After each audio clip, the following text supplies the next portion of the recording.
बंधु, हम सब जितने भी सनातनी है ना, हम सब अपने आप को किसकी संतान मानते हैं? मनु की। हमारे जो आदि पूर्वज हैं वो कौन है? मनु। मनु और शत्रुपा से ही मैथुनी सृष्टि प्रारंभ हुई है। मनोस्तु शत्रुपायाम तीसरा कन्या जगनी रे आकुति देवहूति च प्रसूति विश्रुता। अब ब्रह्मा जी ने आदेश दिया है मनु को कि आप सृष्टि की उत्पत्ति करो, लेकिन सृष्टि की उत्पत्ति करने के लिए तो स्थल चाहिए ना, पृथ्वी चाहिए। पर पृथ्वी तो पहले ही रसातल में जा चुकी है। पृथ्वी को रसातल में कौन ले गया? तो पृथ्वी को रसातल में ले गए कौन? हिरण्याक्ष। अब ये हिरण्याक्ष कौन है? तो ब्रह्मा जी के जो पुत्र हैं कश्यप ऋषि, उनकी दो पत्नियां हैं दीति और अदिति। दीति जो है वो दैत्यों की माता है और जो अदिति है वो देवताओं की माता है। एक बार संध्या काल की बेला में माता दीति जो है वो कश्यप जी से हट करने लगी कि मुझे गर्भ धारण करना है। कश्यप ऋषि ने कहा, देवी आपकी इच्छा तो सुंदर है, परंतु जिस समय आप इसके लिए मुझे विवश कर रही हैं वो बेला सुंदर नहीं है। संध्या काल यानी कि संधि की जो बेला होती है वो किसकी बेला होती है? वो केवल भजन की बेला होती है। रात्रि से जब भोर होती है तो वो भी संधि काल होता है। दोपहर में भी जब दोपहर से शाम होती है तब संधि काल होता है, और शाम से जब रात्रि का होता है तो वो भी संधि काल होता है। यानी कि जो संधि काल है जिसे संध्या कहते हैं वो भगवान के भजन का समय होता है। संध्या के समय पे ना भोजन किया जाता है, ना शयन किया जाता है, और ना ही काम में प्रवृत्त हुआ जाता है। अभी तो यहां तक आपने घरों में भी देखा होगा कि जब कई बार बच्चे होमवर्क करने के लिए दो बेला मिल रही होती है उसमें पढ़ते हुए कहते तो कि इस समय पढ़ते नहीं है, क्योंकि जो पढ़ा होता है वो विस्मृति हो जाती है। संध्या की बेला तो भजन की बेला है और आप इस समय हट कर रही हैं। लेकिन दीति के हट के आगे विवश हुए।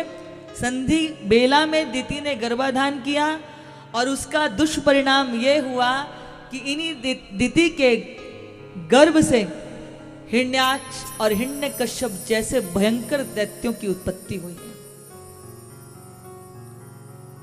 यही हिरण्याक्ष पृथ्वी को रसातल में ले गए थे। अब ब्रह्मा जी को चिंता हुई कि सृष्टि कैसे इसका पालन पोषण होगा।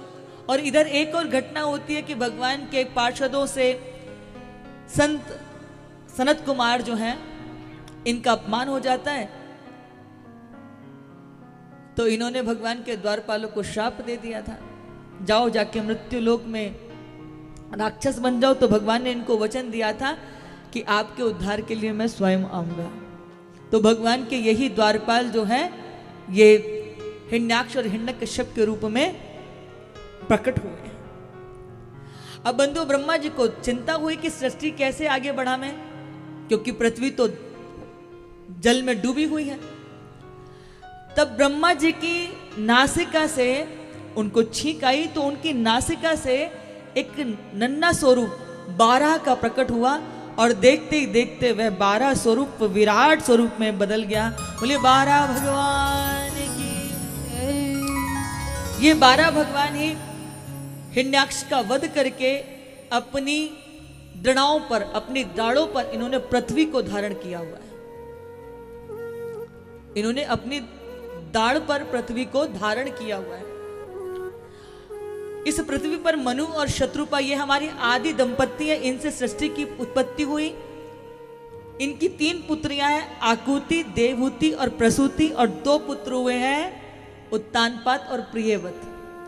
आकुति का विवाह रुचि प्रजापति के साथ हुआ है, देवहूति का विवाह कर्दम ऋषि के साथ हुआ है, और प्रसूति का विवाह दक्ष प्रजापति के साथ हुआ है।